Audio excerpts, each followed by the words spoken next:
दोस्तों नमस्कार, मैं हूं आपका दोस्त विजय और मेरे इस नए ट्रेनिंग वीडियो में आपका बहुत बहुत स्वागत करता हूं, अभिनंदन करता हूं। जी हां, आज आप और हम मिलके सीखने वाले हैं केवाईसी क्या है। कहने को तो ये बहुत सरल टॉपिक है, लेकिन हम इसको और सरल तरीके से सीखेंगे कि आज केवाईसी क्या है।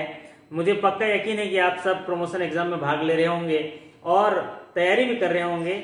सभी को सफल होना है। आइए हम दोनों मिलके सीखते हैं कि केवाईसी क्या होता है, और ऐसे छोटे छोटे टॉपिक मैं आपके सामने लाता रहूंगा और मिलकर सीखेंगे। तो चलिए शुरू करते हैं आज का टॉपिक, व्हाट इज केवाईसी। जी हाँ, कहने को तो केवाईसी का फुल फॉर्म होता है नो योर कस्टमर। जी हाँ, नो योर कस्टमर। लेकिन केवाईसी एक ऐसा ढांचा है, ऐसा एक फ्रेमवर्क है जिससे बैंकें जो हैं अपने ग्राहक को जानते हैं और उसकी जो वित्तीय लेन देन है उसको समझने के लिए सक्षम बन पाते हैं, ताकि उसको बेहतर से बेहतर सेवा प्रदान करें। जी हाँ दोस्तों, केवाईसी एक फ्रेमवर्क है जिससे बैंक अपने ग्राहक को जान पाते हैं, उनके वित्तीय लेन देन को समझ पाते हैं और उसमें सक्षमता प्राप्त करते हैं ताकि उसको बेहतर सेवा दे सकें। मतलब केवाईसी का मतलब अपने ग्राहक को जानना। जी हाँ, केवाईसी की जो शुरुआत हुई है वो किस तरह से हुई है। केवाईसी की शुरुआत, केवाईसी जो है भारतीय रिजर्व बैंक के बीआर एक्ट के 35A की धारा के तहत इसको दिशा निर्देश जारी किए गए हैं केवाईसी गाइडलाइन का। और prevention of money laundering act 2002 में जो है इसके लिए दिशा निर्देश जारी किए गए हैं। ये बीआर एक्ट 35A, ये आप याद रखिएगा, इसमें से भी सवाल आते हैं कि कौन से सेक्शन में इसका जिक्र किया गया है।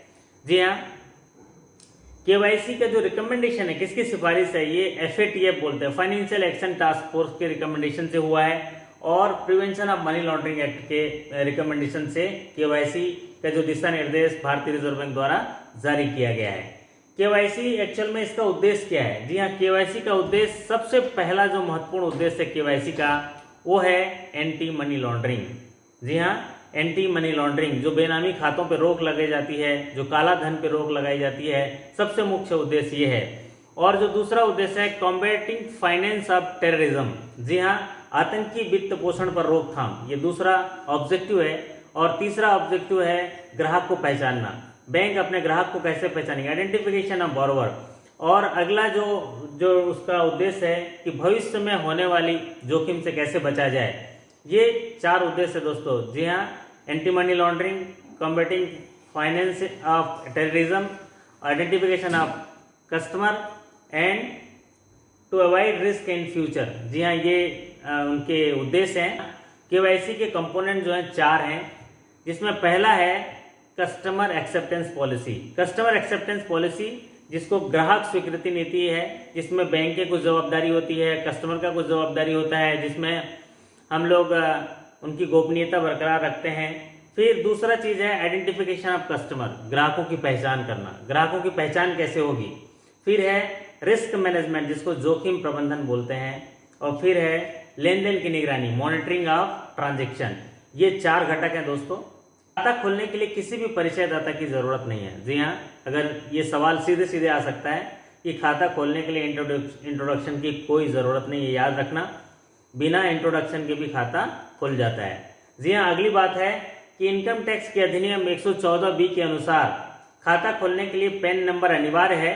लेकिन अगर यदि किसी के पास पैन नंबर नहीं है तो फॉर्म 60 देना होगा। जी हाँ, इनकम टैक्स की धारा अधिनियम 114B के अनुसार खाता खोलने के लिए पैन नंबर देना बहुत जरूरी है। लेकिन बाय द वे किसी के पास नहीं है तो वो फॉर्म 60 देके खाता खोल सकता है। तो ये पैन नंबर से रिलेटेड सवाल आ सकता है आपके पास। फिर आता है कि खाता खोलने के लिए ऐसे कौन से दस्तावेज हैं जो रिक्वायर होते हैं, कौन से दस्तावेज हैं जिससे खाता खोले जाते हैं। तो ये 3 दस्तावेज हैं दोस्तों। पहला दस्तावेज है फोटोग्राफ्स, दूसरा दस्तावेज है प्रूफ ऑफ आइडेंटिफिकेशन। पहला दस्तावेज है फोटोग्राफ, तस्वीर, ताजी तस्वीर, और दूसरा है प्रूफ ऑफ आइडेंटिफिकेशन, जिसको हम पहचान पत्र बोलते हैं। और तीसरा है प्रूफ ऑफ एड्रेस, जिसको पते की पुष्टि प्रमाण पत्र बोलते हैं। ये 3 चीज की जरूरत होती है। पहला फोटोग्राफ, फिर प्रूफ ऑफ आइडेंटिफिकेशन, परिचय प्रमाण पत्र, और पते की पुष्टि। ये 3 चीजों की जरूरत होती है। और ग्राहक को पहचान के लिए ये जो पहचान पत्र मांगा जाता है, इसका उद्देश्य क्या है, ताकि बेनामी खातों पर रोक लगाई जा सके और काला धन पे रोक लगाई जा सके, एंटी मनी लॉन्ड्रिंग को रोका जा सके। ये इनका मुख्य उद्देश्य है फोटोग्राफ लेने के लिए।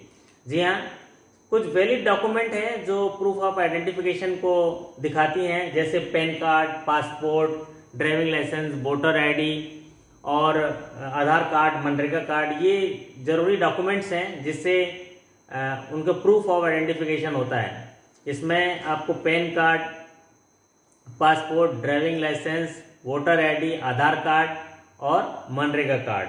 ठीक उसी तरह से प्रूफ ऑफ एड्रेस, जिसमें पते की पुष्टि की जाती है, और पते की पुष्टि के लिए पैन कार्ड को छोड़कर जो हमने पिछले स्क्रीन पे दिखाया था, इसमें अगर हम पैन कार्ड छोड़ दें तो सिर्फ पैन कार्ड को अगर छोड़ दें हम पैन कार्ड को, तो passport, driving licence, voter ID, Aadhaar card और मनरेगा कार्ड, ये सब आप एड्रेस प्रूफ में यूज कर सकते हैं। ये सब एड्रेस प्रूफ में आप यूज कर सकते हैं। तो पहला था पहचान पत्र, जिसमें ये आप तमाम चीजें PAN card, passport, driving licence, voter ID, Aadhaar card, MNREGA देख सकते हैं। और फिर था प्रूफ ऑफ एड्रेस, जिसमें पते की पुष्टि के लिए पैन कार्ड को छोड़कर बाकी सब ले जा सकते हैं।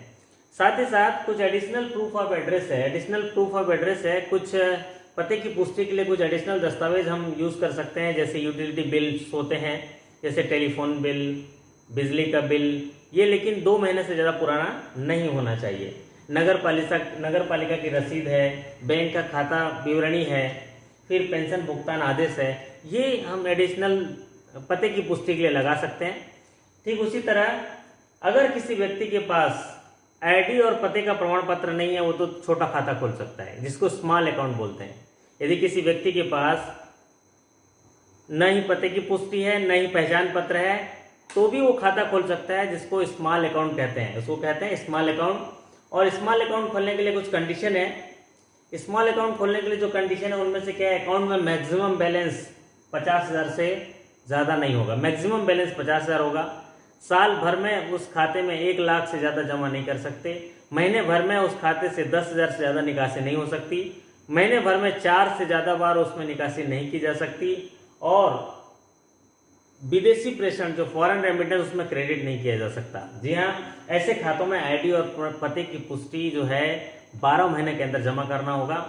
अगर किसी व्यक्ति के पास न ही पते की पुष्टि है, प्रूफ ऑफ आइडेंटिफिकेशन है, ना ही प्रूफ ऑफ एड्रेस है, तो भी खाता खोल सकता है, जिसे स्मॉल अकाउंट कहते हैं। इसके लिए कुछ टर्म्स एंड कंडीशन है कि अधिकतम बैलेंस 50,000 होना चाहिए, अधिकतम 1 साल में 1 लाख रुपए जमा होना चाहिए, अधिकतम महीने की निकासी 10,000 रुपये कर सकता है, अधिकतम महीने में 4 बार निकासी कर सकता है, और फॉरेन रेमिटेंस में जमा नहीं हो सकते, लेकिन 12 महीने के अंदर उसको पते की पुष्टि और आइडेंटिफिकेशन कार्ड उसको जमा करना होगा।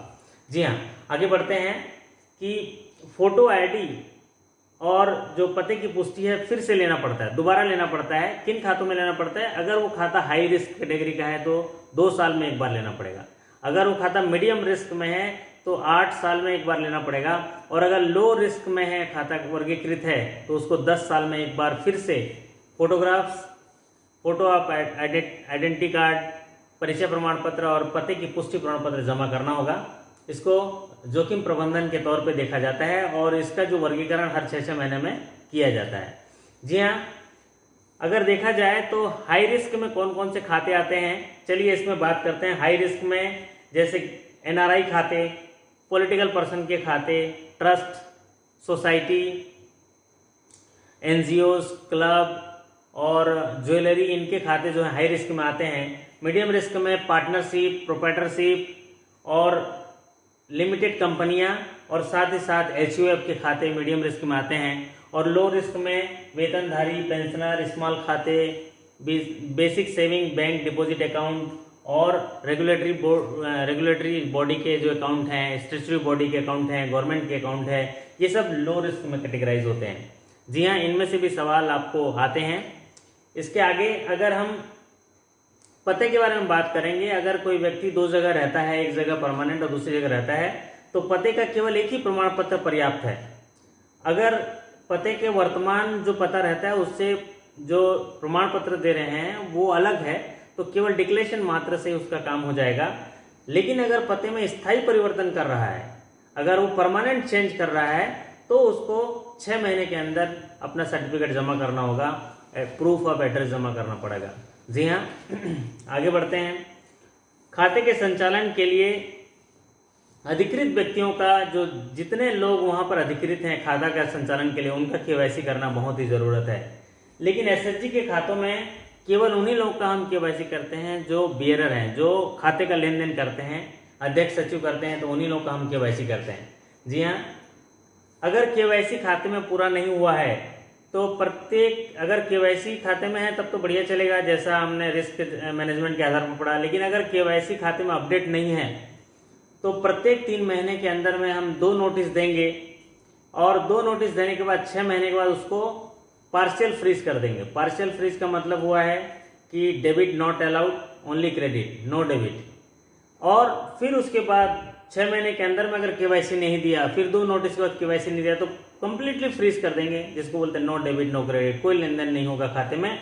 तो ये फ्रीजिंग ऑफ अकाउंट होता है। खातों की जो निगरानी है, हमें मॉनिटरिंग ऑफ ट्रांजैक्शन की जाती है और उसकी रिपोर्टिंग FIU को की जाती है। जो भी खाते हमारे बैंक में रहते हैं उनकी निगरानी हम लोग मॉनिटरिंग करते हैं और उसका रिपोर्टिंग जो है अब फाइनेंशियल इंटेलिजेंस यूनिट को की जाती है। तो ऐसे कौन कौन से रिपोर्ट हैं जिनकी रिपोर्टिंग हम करते हैं, तो आइए पहले समझते हैं कि पहला रिपोर्ट जिसको हम करते हैं वो है कैश ट्रांजैक्शन रिपोर्ट, CTR बोलते हैं उसको, कैश ट्रांजैक्शन रिपोर्ट। 1 महीने के अंदर 10 लाख से अधिक की जमा की गई राशि, 1 महीने के अंदर 10 लाख से अधिक निकासी की गई राशि का जो विवरणी है उस महीने के समाप्ति पर 15 दिनों के अंदर पर हमको कैश ट्रांजैक्शन रिपोर्ट के रूप में FIU को सबमिट करनी पड़ती है 15 दिनों के अंदर हमें, और 50,000 से कम के लेन देन की रिपोर्टिंग नहीं की जाती है। दूसरी रिपोर्ट जो पेश की जाती है उसको बोलते हैं सस्पिशियस ट्रांजैक्शन रिपोर्ट। ऐसी कोई ट्रांजैक्शन जिससे हमको सस्पेक्ट हो रहा है और या उसकी पुष्टि हो रही है, तो सस्पिशियस ट्रांजैक्शन की पुष्टि के 7 दिनों के अंदर हमको फाइनेंशियल इंटेलिजेंस यूनिट को ये रिपोर्ट की जाती है। इसके लिए कोई समय इस तरह से तय किया जाता है, मान लीजिए आपको सस्पिशियस ट्रांजैक्शन की कंफर्मेशन हो गई कि ये ट्रांजैक्शन सस्पिशियस है, तो उसके 7 दिनों के अंदर हमको फाइनेंशियल इंटेलिजेंस यूनिट को ये रिपोर्ट भेजी जाती है। नेक्स्ट है CFCR, काउंटरफेट करेंसी नोट का रिपोर्ट। ये रिपोर्ट हर महीने दी जाती है और महीना खत्म होने के 15 दिनों के अंदर ये रिपोर्ट सबमिट की जाती है। ये 3 किस्म की रिपोर्ट यहाँ पर मॉनिटरिंग ऑफ ट्रांजैक्शन की जाती है। पहला CTR, जिसको महीना खत्म होने के 15 दिनों के अंदर 10 लाख से अधिक जमा और निकासी दोनों की विवरणी, और दूसरा रिपोर्ट जो है वो STR, सस्पिशियस ट्रांजैक्शन रिपोर्ट, जिसको हम लोग सस्पिशियस की पुष्टि होने के 7 दिनों के अंदर रिपोर्ट करते हैं। और तीसरी रिपोर्ट है CFCR, काउंटरफेट करेंसी नोट जो है, इनका रिपोर्ट जो है महीना खत्म होने के 15 दिनों के अंदर दी जाती है। जी हाँ, अब एक बात होती है प्रिजर्वेशन ऑफ रिकॉर्ड। प्रिजर्वेशन हम मतलब अपने रिकॉर्ड्स के रख रखाव, अपने रिकॉर्ड का रखना। अगर हम खाता खोलने के दस्तावेज को खाता बंद करने के बाद कितने साल तक रखना चाहिए, तो इसका उत्तर होगा 5 साल तक रखना होगा। खाता खोलने के दस्तावेजों को खाता बंद होने के बाद 5 साल तक हमें रखना होता है। जी हाँ, 5 साल तक। और अगर कोई एंट्री, कोई लेन देन अगर हमने फाइनेंशियल इंटेलिजेंस यूनिट को रिपोर्ट किया है, तो उस डेट ऑफ रिपोर्टिंग के 5 साल तक हम उसको प्रिजर्व करके रखा रहना पड़ता है, सुरक्षित रखा रहना पड़ेगा। उसके बाद हम लोग डिस्ट्रॉय कर सकते हैं, लेकिन 5 साल तक तो रखना ही पड़ेगा, रिकॉर्ड का रख रखाव करना पड़ेगा। अब आता है CKYC, central KYC registry. Central KYC registry एक ऐसा साँचा है, एक ऐसा फ्रेमवर्क है जिसमें वित्तीय क्षेत्र में ग्राहकों के KYC अभिलेखों का एक केंद्रीकृत भंडार है। वहां पर एक रिकॉर्ड का भंडार है, वहां रिकॉर्ड रखा गया है, जिसमें सभी KYC मानदंडों के दस्तावेज को संजो कर रखा जाता है। और जो व्यक्ति पहली बार खाता खोलने के लिए सेंट्रल KYC रजिस्टर्ड कर देता है, तो उसको एक CKYC नंबर मिल जाता है। अगर उस व्यक्ति के पास CKYC नंबर है तो उसको अलग से KYC डॉक्यूमेंट हर जगह, हर बैंक में देने की जरूरत नहीं है। जी हाँ, तो ये सेंट्रल KYC रजिस्ट्री है, जो KYC के अभिलेखों का एक केंद्रीकृत भंडार है, जिसमें समान KYC मानदंडों का पूरा पालन किया जाता है। और नए खाता खोलने वालों को उसमें एक बार रजिस्टर किया जाता है, उनको एक नंबर अलॉट कर दिया जाता है। अगर वो किसी ग्राहक को नंबर अलॉट है तो किसी भी बैंक में चले जाए, उसको फिर KYC करने की जरूरत नहीं, KYC देने की जरूरत नहीं, उसी KYC नंबर से उसका खाता खुल जाएगा। जी हाँ, तो ये था हमारा KYC पर ये खास ट्रेनिंग वीडियो, जिसमें हमने सीखा कि KYC पे क्या क्या सवाल आ सकते हैं, क्या क्या चीज़ KYC पे पूछे जाएंगे। मैं उम्मीद करता हूँ कि ये वीडियो आपको अच्छा लगा होगा। जी हाँ, देखिए ना, सफ़र जगाता है, मंजिलें सुलाती है। जी हाँ, किसी मंजिल पर ठहर मत जाइए, चलते रहिए, क्योंकि जब तक आप सफ़र में रहते हैं तो जागते रहते हैं, और अगर मंजिल पर ठहर गए तो मंजिल सुला देती है।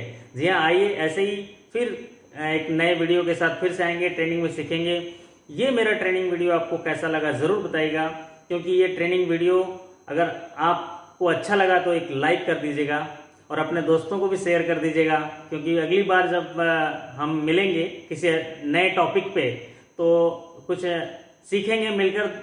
सभी के लिए मैं शुभकामनाएं करता हूँ कि कदमों पे मंजिल की आवाज़, सर पे बुलंदी का ताज हो, वो हसीन सपने जो कल तक ख्वाबों में थी। दुआ करता हूँ कि इस ट्रेनिंग वीडियो देखने के बाद वो हकीकत में उसकी आगाज़ हो, हकीकत में ही उसका आगाज़ हो। जी हाँ, ये वीडियो देख के हम एक दूसरे से सीखेंगे। इस वीडियो को देखने के लिए आपका बहुत बहुत धन्यवाद। नमस्कार, थैंक यू, गुड नाइट, सब बखैर, थैंक यू।